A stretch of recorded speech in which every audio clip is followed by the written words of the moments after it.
അനുവും ജിസേലും തമ്മിൽ ഹൗസിൽ വലിയൊരു പ്രശ്നത്തിന് തുടക്കം കുറിച്ചിരിക്കുകയാണ്. അനുവിനെതിരെയുള്ള കംപ്ലയിൻറ്റ്സ് അനീഷിൻ്റെ അടുത്ത് പോയി ജിസേൽ പറയുകയാണ്. വന്ന ദിവസം തന്നെ ഇവർ ചായ തിളപ്പിക്കുന്നതിൻ്റെ പേരിൽ ഇവർ തമ്മിൽ ചെറിയൊരു തർക്കമുണ്ടായി. പക്ഷേ ജിസേൽ അത് ഒഴിവാക്കി വിടുമായിരുന്നു ചെയ്തത്. ചായ തിളപ്പിക്കുമ്പോൾ അനു വന്ന് ഗ്യാസ് ഓഫ് ചെയ്ത് കളഞ്ഞു. അനുവിന് ആ ചായ ഇഷ്ടമല്ല, വേറെ ചായ മതി എന്ന് പറഞ്ഞ്.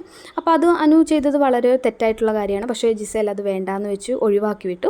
പിന്നീട് ജിസേലിൻ്റെ മൈക്ക് അനു എടുത്ത് ബാത്റൂമിൽ ഒളിപ്പിച്ച് വെച്ചു.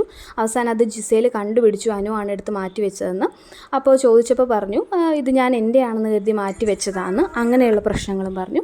അതിനുശേഷം വീണ്ടും ജിസേലിൻ്റെ അണ്ടർഗാർമെൻറ്റ്സ് ക്യാമറയിൽ കാണിക്കുകയും മറ്റുള്ളവരെ കാണിക്കുകയും അങ്ങനെ അത് വെച്ച് തമാശ കളിക്കുകയൊക്കെ അനു ചെയ്തു എന്ന് പറയുന്നു. ഇതാണ് അനുവിനെതിരെയുള്ള പ്രധാനപ്പെട്ട കംപ്ലയിൻസ് ആയിട്ട് ജിസേൽ പറയുന്നത്. അപ്പോൾ അനീഷ് ചോദിക്കുന്നുണ്ട്, നിങ്ങൾ തമ്മിൽ ഇതിനു മുമ്പ് എന്തെങ്കിലും പരിചയമുണ്ടോ ഹൗസിൽ വരുന്നതിന് മുമ്പെന്നൊക്കെ ചോദിക്കുന്നുണ്ട്. എന്തായാലും അനീഷ് ഈ ഒരു കാര്യത്തെ ചെറിയ രീതിയിൽ മുതലെടുക്കുന്നുണ്ട്, ഇവർ തമ്മിലുള്ളൊരു പ്രശ്നം വലുതാക്കുന്നതിനായിട്ട്. എന്തായാലും ഇനിയുള്ള കാര്യങ്ങളൊക്കെ